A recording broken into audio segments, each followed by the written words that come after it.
नमस्कार, स्वागत है आपका सरस्वती कंप्यूटर्स की ऑनलाइन कंप्यूटर क्लासेज में। आज की क्लास में हम सीखेंगे रिवर्स जनरल वाउचर का उपयोग कैसे किया जाता है। तो चलिए पहले फीचर सेट करते हैं। F11 यहाँ अकाउंटिंग फीचर में आते हैं। यहाँ पर एक ऑप्शन होता है use reverse general and optional voucher. इसको हम यस करते हैं और एंटर करते हुए एक्सेप्ट करते हैं। ये हमारा ऑप्शन सेट हो चुका है। अब हम यहाँ पर सिंपल परचेज करते हैं।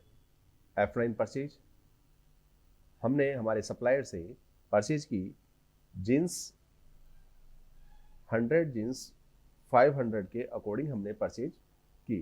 टोटल अमाउंट हुआ 50,000। ठीक है, और इसका हमने F5 करके पेमेंट भी सप्लायर को दे दिया। ये 50,000 हम सप्लायर को डीआर कर रहे हैं। कैश दे रहे हैं तो कैश को सीआर करेंगे। अगर चेक से पेमेंट हो रहा है तो बैंक को सीआर कर देंगे। चलिए, अब हमने यहाँ पर F8 करके सेल की एंट्री पास की।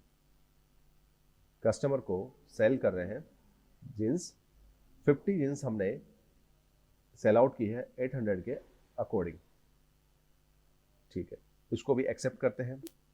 फिर इसका पेमेंट रिसिप्ट करते हैं। F6 की रिसिप्ट, यहाँ पर देने वाले को सीआर करेंगे। कस्टमर ने हमसे माल लिया है तो माल के बदले वो हमें पैसा दे रहा है तो हम कस्टमर को सीआर करेंगे।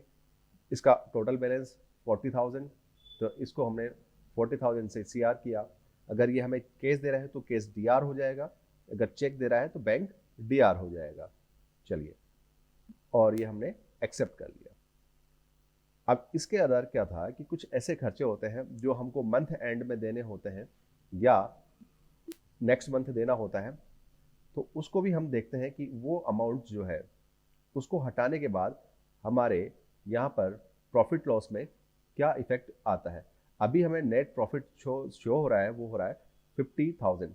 अब इसमें से मुझे 5,000 रुपीज़ जो है रेंट के रूप में और 5,000 रुपीज़ सैलरी के रूप में पे करने हैं।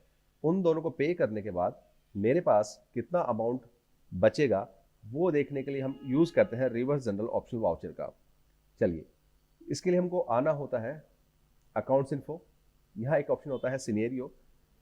यहाँ पर हम सिनेरियो क्रिएट कर रहे हैं ऑफिस एक्सपेंस।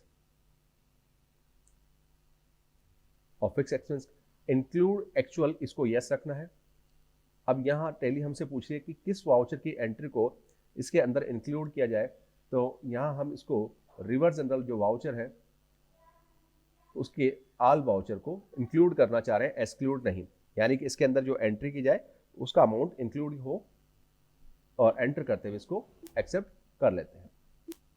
चलिए, हमारा टोटल जो प्रॉफिट है वो है 50,000 और हमको 5,000 सैलरी और 5,000 रेंट पे करना है। उन दोनों को हटाने के बाद हमारे पास कितना प्रॉफिट बचेगा उसके लिए हम इस वाउचर का यूज़ करेंगे।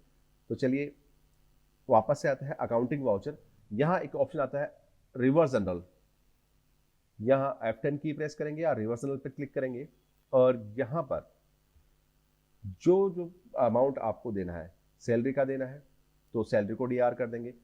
5,000 सैलरी, फिर से यहाँ पर डीआर करेंगे। सैलरी के बाद रेंट, दोनों हमको 5,000 जो है पे करना है। और कैश पे करना है तो कैश को सीआर, अदरवाइज चेक से दे रहे हैं तो बैंक को सीआर कर सकते हैं। यहाँ पर हमने जो है कैश पेमेंट करना है तो कैश को सीआर कर देंगे। ये हमारे पास valid up to, applicable up to जो आ रहा है, इसका मतलब कि ये जो अमाउंट आप दे रहे हैं वो कितनी तारीख तक का दे रहे हैं। इसके लिए हम यहाँ पर सेट करेंगे कि ये हम जो दे रहे हैं 1/5 तक का पे कर रहे हैं। नरेशन इसके आप डाल सकते हैं। एंटर करते हुए इसको एक्सेप्ट करिए। अब हम देखना चाह रहे हैं कि हमारे पास जो सैलरी और रेंट को हटाने के बाद कितना अमाउंट प्रॉफिट में बचता है। तो प्रॉफिट एंड लॉस पे आते हैं। यहाँ हमारे पास आ रहा है नेट प्रॉफिट 50,000। यहाँ हम Alt+C की प्रेस करके या न्यू कॉलम के क्लिक करके एंटर करते हैं। यहाँ पर एक ऑप्शन आएगा type of value to show. हमने कहा सिनेरियो और एंटर करते हुए इसको एक्सेप्ट किया।